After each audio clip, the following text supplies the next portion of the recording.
pendidikan. Tapi sebelumnya izinkan kami untuk memperkenalkan diri terlebih dahulu. Izin memperkenalkan diri, nama saya Dea Sumajara dengan NIM 038 sebagai moderator. Perkenalkan, saya Flora Jessica Amelia dengan NIM 012 sebagai notulen. Perkenalkan, saya Alena Fakarisa dengan NIM 026 sebagai presentator. Baik, saja masuk ke pemaparan materi yang akan disampaikan oleh Alena. Pada Alena dipersilakan. Oke, baik. Di sini saya akan menjelaskan tentang makna kewibawaan dalam pendidikan. Tapi sebelum saya menjelaskan makna dari kewibawaan dalam pendidikan, kita harus tahu dulu pengertian dari kewibawaan secara umum terlebih dahulu. Jadi, kewibawaan itu adalah kemampuan seseorang untuk menguasai, untuk mempengaruhi dan menguasai orang lain melalui tindakan, perilaku serta tingkah laku sehari-hari, sehingga dia menjadikan dia pemimpin yang dihormati dan diakui. Nah, tapi kewibawaan dalam pendidikan itu tidak hanya soal kekuasaan saja atau jabatan, tetapi lebih ke kekuatan batin yang dia miliki, yang terpancar melalui karakter, sikap, dan kemampuannya bagaimana membimbing peserta didik. Jadi, seorang guru yang berwibawa itu dihormati bukan karena otoritasnya saja, tetapi karena keteladanannya. Bagaimana dia memberikan contoh-contoh yang baik, bagaimana dia memberikan kasih sayangnya, terus bagaimana dia membangun rasa percaya ke peserta didik tanpa paksaan. Gitu. Jadi seorang guru yang memiliki kewibawaan yang sejati, dia mampu memberikan hal-hal positif yang ia miliki ke anak didik itu dengan perilaku yang tulus dan perilaku yang tanggung jawab.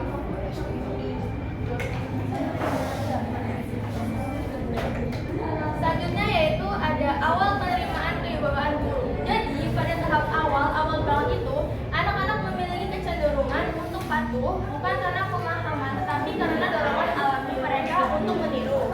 Jadi tahap awal pendidikan itu sangat penting untuk membentuk karakter anak sebelum mereka berkembang menjadi individu yang lebih mandiri. Awalnya banget itu anak-anak menerima kewibawaan guru itu karena naluri mereka, karena kasih sayang yang diberikan oleh guru itu sendiri, bukan karena dia paham, tapi karena adanya kasih sayang dan kebiasaan-kebiasaan yang guru itu berikan ke anak tersebut. Nah, di sini ada 3 tahapan untuk penerimaan kewibawaan guru oleh anak didik. Yang pertama ada tahap awal, yaitu usia dini. Jadi di usia ini anak-anak menerima kewibawaan guru itu secara naluri mereka karena kasih sayang dan kebiasaan yang guru itu berikan ke anak didik itu.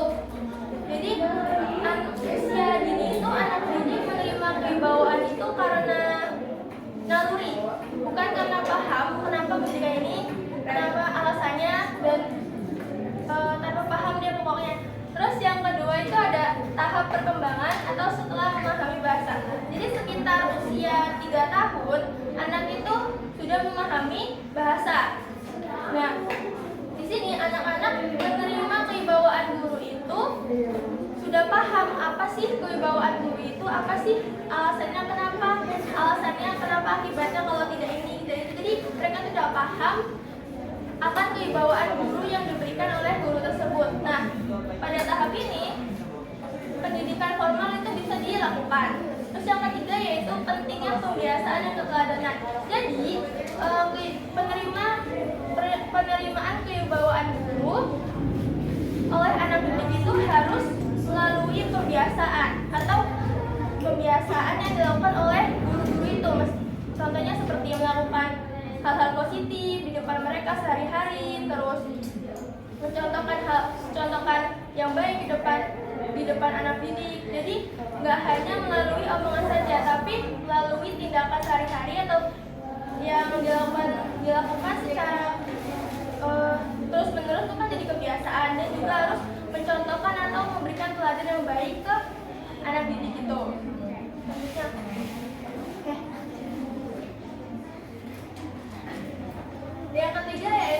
kewibawaan guru dan penerimaan norma oleh anak.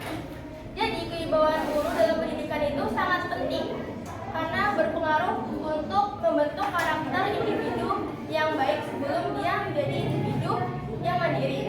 Nah, guru yang berwibawa adalah guru yang dihormati oleh siswa, bukan ditakuti. Jadi, guru ini dihormati oleh siswa itu karena sikap bijaksana dan adil yang ditunjukkan dalam setiap tindakannya. Jadi kalau misalkan guru itu udah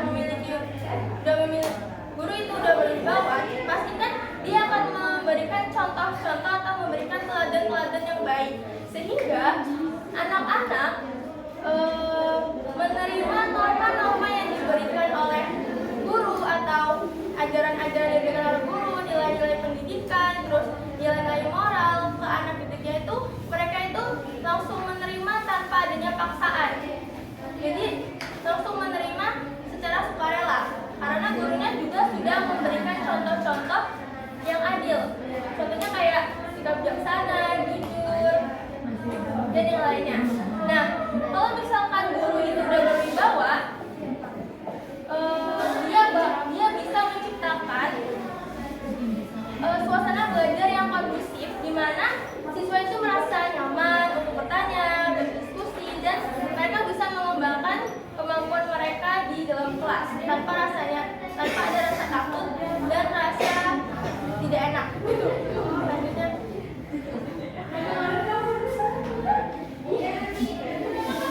oke, di sini ada cara mempertahankan kewibawaan guru. Yang pertama adalah kepercayaan. Jadi guru itu harus percaya diri. Dia percaya diri, dia mampu membimbing anak didik itu menjadi individu yang baik. Jadi nggak boleh guru itu pesimis. Guru itu harus tetap optimis dan percaya diri bahwa dia itu mampu membimbing anak didiknya menjadi individu yang baik. Yang kedua ada integritas. Integritas ini guru-guru harus melakukan tindakan-tindakan yang sesuai dengan nilai-nilai moral mereka. Misalkan jujur dalam perbuatan, jujur dalam perkataan, supaya mereka itu dihormati oleh masyarakat luas dan bisa dididik. Yang ketiga itu adalah kasih sayang.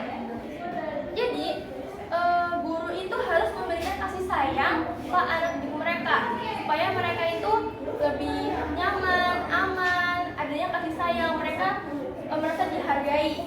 Yang keempat itu ada kemampuan mendidik. Ini kemampuan mendidik itu guru harus memahami materi-materi yang diajarkan di kelas, metode yang sesuai dengan anak didiknya, terus strategi apa yang sesuai, dan bagaimana dia menjalankannya. Jadi kemampuan mendidik itu sangat penting agar suasana kelas itu tercipta lebih nyaman dan baik, berjalan dengan baik. Terus yang kelima itu rasa cinta. Jadi guru harus memberikan rasa cinta ke anak didiknya sebagai seorang guru, seorang pendidik atau seorang pendidik ke anak didiknya. Rasa cinta supaya mereka itu merasa dicintai, terus hubungan guru dengan anak didiknya itu menjadi lebih baik gitu. Yang keenam ada sikap demi kamu atau you attitude. Jadi di sini setiap perkataan atau setiap perintah atau setiap nasihat yang diberikan guru itu ke anak didiknya harus merupakan untuk kepentingan anak didiknya, bukan untuk kepentingan diri sendiri. Contohnya itu misalkan guru itu memberikan nasihat, kamu belajar yang baik ya, kamu belajar terus, kamu membaca terus. Jadi hal itu adalah hal itu merupakan bekal untuk anak didiknya ke masa depan nanti. Jadi itu kan merupakan untuk kepentingan anak didiknya, bukan kepentingan kita sendiri. Terus yang ketujuh, kelebihan batin. Jadi seorang guru ini harus mempunyai kelebihan batin atau kekuatan di dalam diri mereka, seperti sabar, tenang, bijaksana. Guru itu harus memiliki itu semua. Guru itu kalau bisa jangan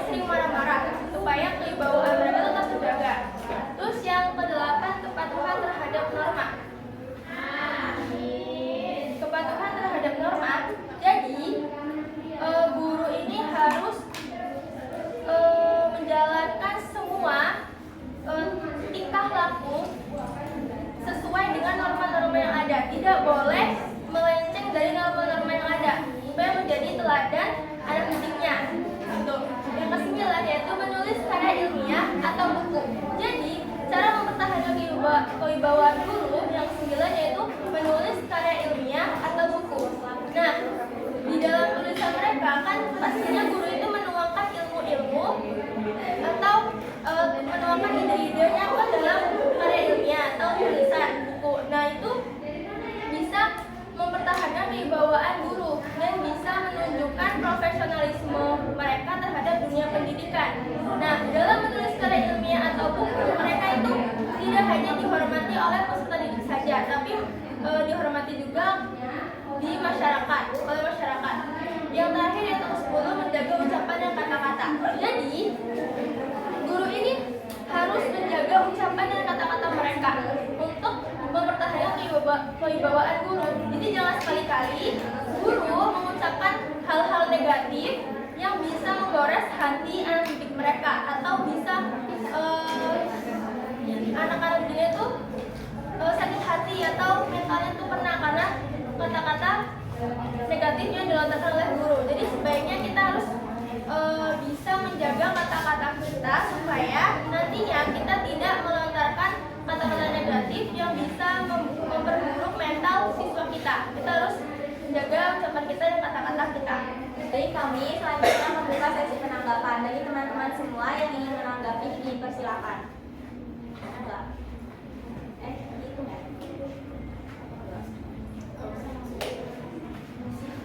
Yang mau ada nggak?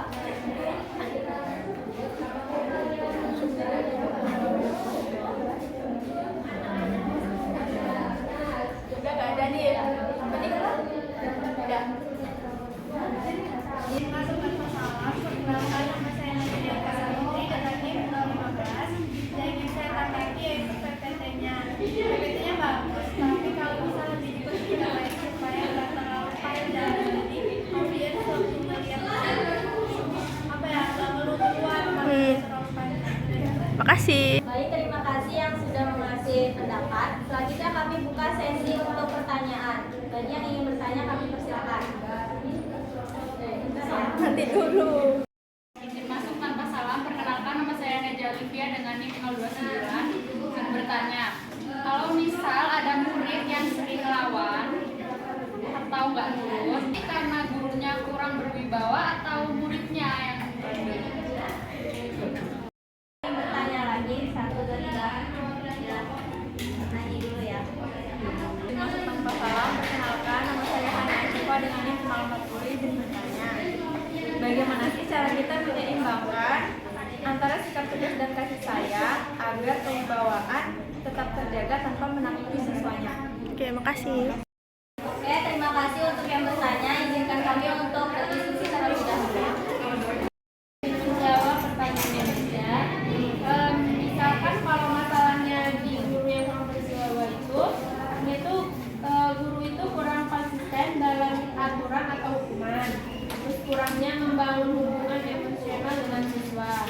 Terus kalau masalahnya di anak itu jadi anak memang punya sifat dominan atau keras kepala, mungkin karena mungkin sedang mengalami masalah di rumah seperti kurang perhatian, broken home dan lain-lain. Iya, Berarti bisa dua-duanya. Ya. iya bisa dua-duanya.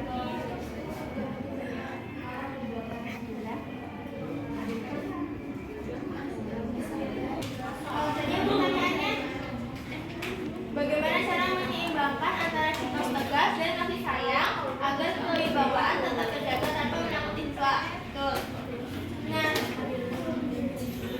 tegas itu ya penjelasannya tuh anak tahu mana yang boleh dan tidak boleh.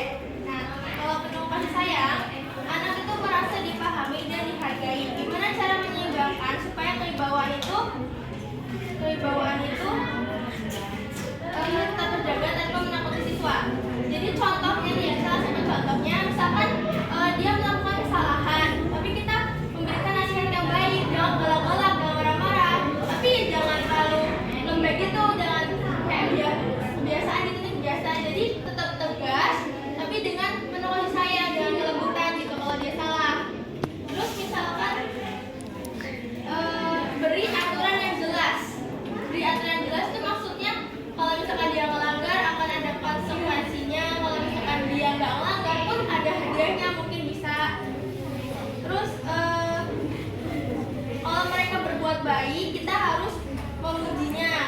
berbuat baik.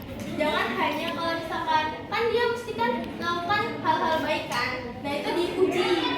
Jangan kalau misalkan dia melakukan kesalahan terus diungkit dengan kesalahannya. Enggak. Apa kita harus menyeimbangkan itu? Paham nggak? Oke, terima kasih. Kesimpulannya itu, kewibawaan merupakan kunci penting dalam hubungan antara guru dan siswa. Kewibawaan tidak hanya berasal dari jabatan,